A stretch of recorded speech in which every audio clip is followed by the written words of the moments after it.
I thought I built our life together, the house, the future, the trust. But one morning, I woke up locked out of every bank account I owned. What she didn't know was that I built the system she tried to beat. For the longest time, I believed I had everything a man could ask for. A steady job I genuinely loved, software architecture at a private bank, a role I'd grown into after years of coding late into the night. A warm, well-furnished home that echoed with laughter and weekend cooking smells. And Clara, my wife of 7 years, whose smile used to be the highlight of my day.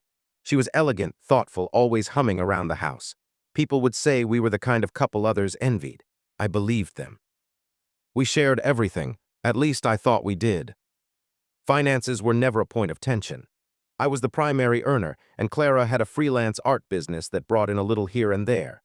We had joint accounts, shared passwords, monthly budgeting meetings she'd insist on, complete with wine and background jazz. I always admired how she seemed to have a handle on everything. Maybe I admired her a little too much, trusted a little too blindly. It was easy to let her take the lead on domestic things. I worked long hours. When I came home, I didn't want to sift through spreadsheets or manage bill payments. Clara handled all that with a grace I respected. She made life feel seamless. On Sundays, we'd sit on the porch and plan our future. Kids, travel, upgrading the house. It all felt so certain, so solid, like the code I wrote, neat and structured. That's how I saw our life, something I'd helped build line by line, stable and safe. I didn't see the gaps forming. Looking back, there were small things I dismissed. Moments that flickered oddly, like when she hesitated before sharing a phone screen, or when I noticed she'd changed some account settings for convenience. I brushed it all off. Marriage needs trust, right? Trust. It's a strange word now, heavy, fragile. Because that illusion of perfection began to crack, slowly at first, then all at once. And by the time I noticed the shift, I was already standing on a floor that wasn't as solid as I thought. And the fall was coming. It started with a dinner, a simple Wednesday night. I had come home a little earlier than usual. Clara was in the kitchen, her back turned, phone in hand. I greeted her like always, a kiss on the cheek, a question about her day, but she flinched slightly when I leaned in. She quickly locked her screen and slipped the phone into her pocket. Then, with that practiced smile, she asked if I wanted pasta or stir-fry. That moment stuck with me. It wasn't just the phone, it was her tone, light, too light, like something was being covered up. Still, I pushed the thought aside. People have their moods, maybe she was distracted, maybe I was imagining things. But it didn't stop there. Over the next few weeks, I noticed her becoming distant. Not dramatically, she still kissed me goodbye, still asked how work was going. But there was a subtle shift. Less eye contact, more time out of the house, random errands that seemed to take longer than they should, and always that damn phone glued to her hand like it held a secret life I wasn't part of. One night I saw her in the hallway whispering on a call. When I asked who it was, she smiled and said, "Just Marcy, wedding planning drama." But her eyes were tense, her hand tight around the phone. I didn't press. That was my mistake. Instead, I drowned myself in code. It was easier to focus on systems, logic, control, things that made sense. People didn't always make sense. And Clara, the woman I thought I knew better than anyone, was suddenly starting to feel like a stranger in our home. The emotional weight crept in slowly. Doubt, confusion, guilt for even suspecting her.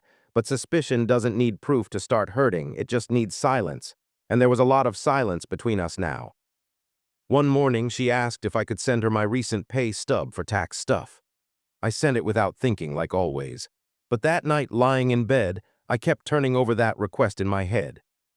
Why now? Why specifically the full stub? It was a tiny red flag, barely waving. But it was the first one I allowed myself to really see. And soon there would be more. It was a Friday afternoon when everything cracked wide open. I was on my lunch break, craving my usual takeout from the Thai place down the street. When I pulled up the banking app to pay, I got an error message. Access denied. Please contact your bank. Strange. I tried logging into our joint account on my laptop, thinking maybe the app had glitched. Same message. I double-checked the password, even tried the backup email for a reset. Nothing worked. My access was completely blocked. A chill ran through me. Not panic, not yet, just confusion edged with something darker. I messaged Clara casually. "Hey, did you change something on the bank account? I can't log in. No response. I waited 10 minutes 20. Finally, she replied, That's weird. I'll look into it later, busy right now. Busy? I stared at that word like it was written in another language. She wasn't curious, concerned, nothing, just busy. That's when the panic began to rise. I called the bank.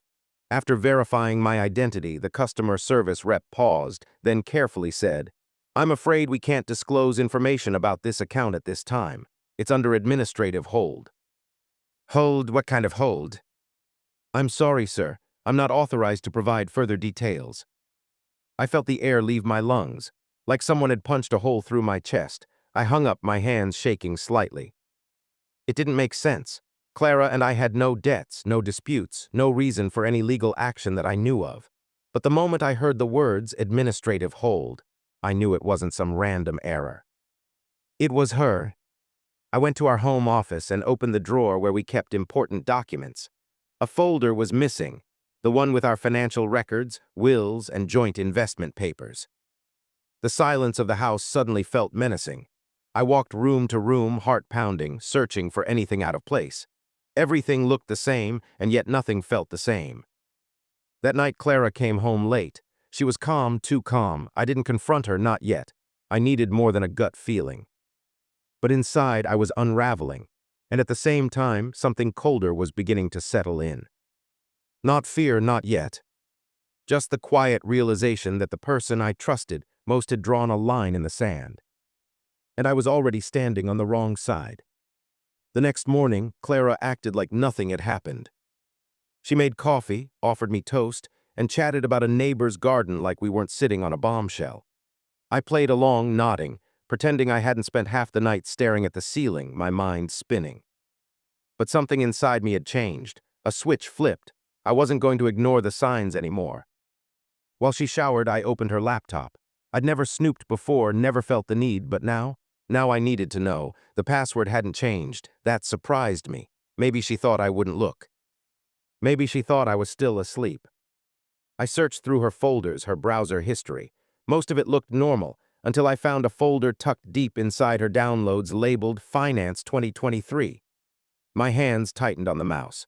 Inside were PDFs, legal documents, financial transfers, even correspondence with a lawyer. My name was on the paperwork. She was filing for separation. And not just that, she'd already taken steps to reroute funds into a private account. She'd even listed a false claim that I had been emotionally volatile and financially irresponsible. Lies. Precise, careful lies. It felt like the floor caved in beneath me. This wasn't a fight. This wasn't something we could talk through. Clara had been planning this, strategically, quietly, like a game of chess I hadn't even known I was playing. My stomach turned. I closed the laptop and backed away like it had burned me. I didn't know what to do. I couldn't confront her without exposing that I'd seen everything. And worse, I didn't have access to the accounts anymore. Legally, she had the advantage now, or so she thought. That night, I watched her brush her hair in front of the mirror, humming like it was any other evening. She caught my eyes in the reflection and smiled, like she still cared. I forced a smile back, heart beating hard against my ribs. But inside, I was done being blindsided. If she wanted to play this in secret, fine. She didn't know that the very banking system she'd tried to use against me was something I had helped build. She had made her move. Now it was my turn. Clara always knew I worked in banking tech, but she never really understood what that meant. I didn't blame her. To most people, software architecture sounds like a fancy way of saying IT guy. She never asked, and I never explained the depth of it. She didn't know that I'd spent years building the back-end systems that powered our very bank's infrastructure. I had helped design core parts of the digital architecture, security protocols, authentication flows, even emergency override access for internal testing. There were backdoors, not illegal ones, just hidden paths for system maintenance. Quiet exits only a handful of developers knew existed. I hadn't touched those tools in years, but now I had no choice. The betrayal burned hot in my chest, not just because she locked me out, but because she did it thinking I'd be powerless, like I was some clueless husband who'd never notice until the divorce papers were on the table. She didn't know who she married. That night after she fell asleep, I sat in my office with the blinds drawn and the light dim. My fingers hovered over the keyboard. It felt surreal accessing tools I had once built, now using them to pull back the curtain on my own life. I didn't touch her accounts. That wasn't the goal. I needed clarity, proof. So I followed the trail, internal transaction logs, timestamps, metadata, and there it was, her transfers, the new account numbers, and even the system that flagged my login attempts as suspicious activity. She'd marked me as a threat in the system. She'd lied to the bank. But I had everything now, every digital fingerprint. I sat back exhausted but calm. The fear was gone. The hurt still throbbed in the background, but it was tempered by something sharper, control. I wasn't locked out anymore. I had options. In the days that followed, I used that time to quietly protect myself. I opened private accounts, locked down my credit, contacted a lawyer. I didn't tell Clara a thing. She was still playing the role, smiling, cooking, checking her phone. She thought she was still winning. But I wasn't the same man she thought she'd outsmarted. I was the system. Once I had the proof, something inside me settled. The panic was gone. The confusion, too. All that remained was purpose, quiet, cold, and focused. I wasn't acting out of revenge. I just needed to make sure I wasn't left in the rubble of something I helped build. The first thing I did was secure my income. I redirected my direct deposit into a new private account. Not the joint one. Not even the bank Clara had used. I chose a separate institution entirely. One she had no ties to, no access to, and no idea existed. Then came the credit cards, canceled, frozen, reissued in my name only. I changed all my passwords, updated security questions. It was tedious, yes, but every click felt like reclaiming a part of myself. My lawyer, a friend from college who owed me a favor, reviewed the documents Clara had filed. "She's painting you as unstable," he said, frowning. "But her timeline doesn't match her actions. This could work in your favor." It felt surreal hearing someone talk about my marriage in legal terms. Unstable, like I was a broken program. But I didn't argue. I let him do his job while I did mine, staying silent, observant, and strategic. At home, Clara didn't notice the shift, or if she did, she mistook it for defeat. I started sleeping on the couch some nights, claiming work stress. I knew she'd interpret it as emotional withdrawal, the kind that might support her narrative. Let her think that. I didn't want a messy confrontation. I didn't want to yell or demand explanations. I just wanted a clean exit, but I needed to make sure she couldn't gut me on the way out. One afternoon, while she was out, I boxed up the few things that truly mattered: family photos, personal files, an old watch my father left me.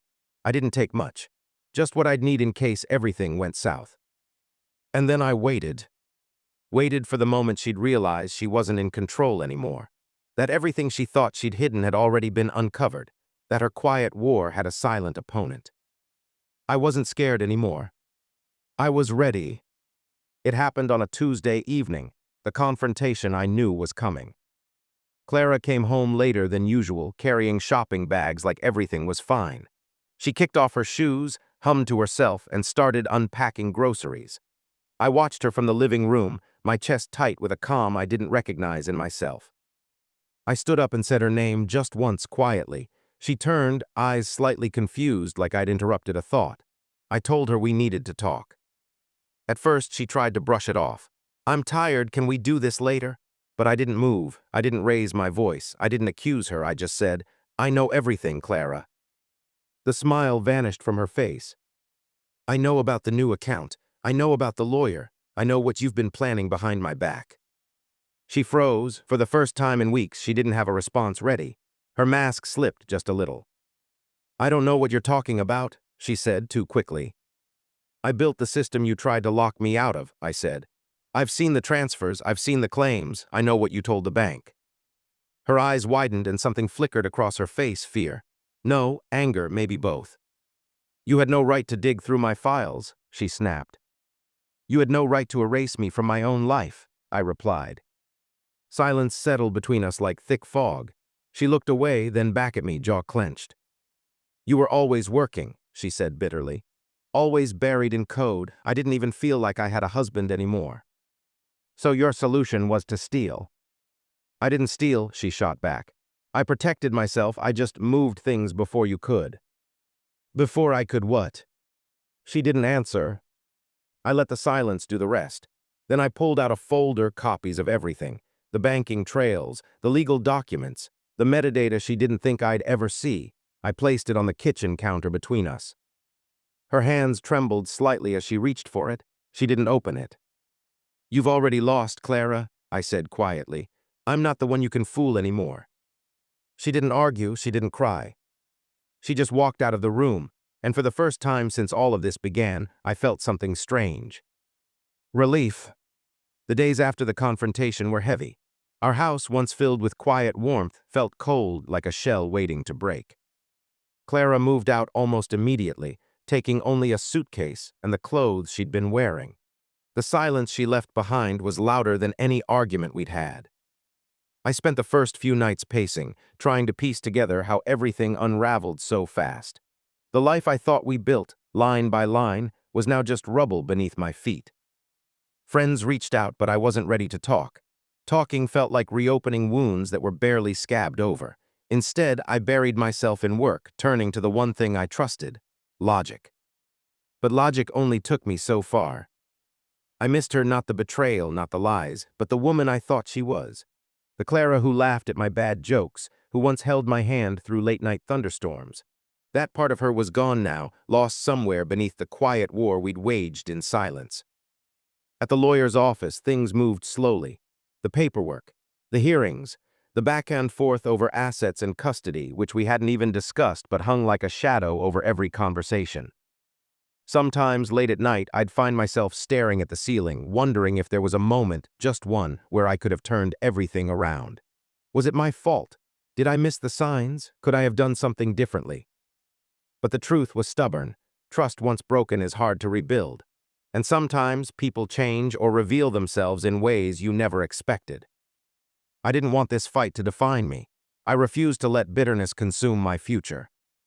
So I made a choice. To learn from this, to rebuild not just the accounts or the assets, but myself. I began therapy, started reconnecting with old friends, and slowly opened up again. I discovered a new strength inside me, one born not from code or control, but from vulnerability. The fallout was painful, yes, but it was also necessary. Because sometimes, falling apart is the only way to find out what you're really made of.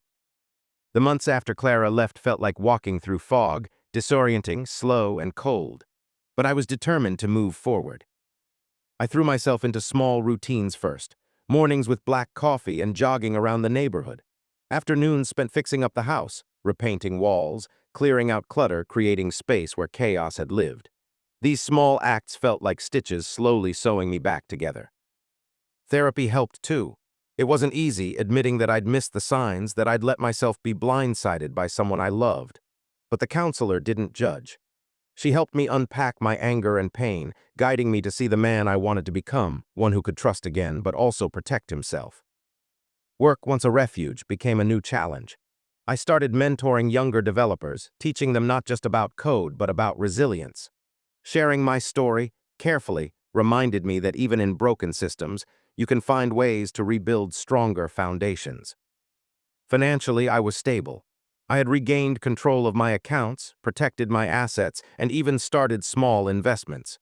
But the biggest gain was emotional, a sense of independence that hadn't existed before. I began dating again, tentatively at first. It was awkward, vulnerable, and sometimes scary. But it also reminded me that connection was possible, even after heartbreak.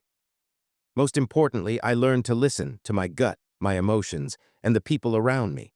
I no longer ignored the small red flags or brushed off my own doubts. One evening, as I sat on the porch with a cup of tea, I realized something. The life I had lost was not the only life I could have. There was hope in starting over, messy, imperfect, but mine.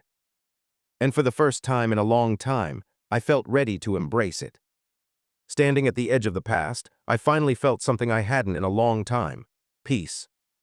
The battle with Clara had left scars, deep ones, but it also taught me who I was beneath the surface.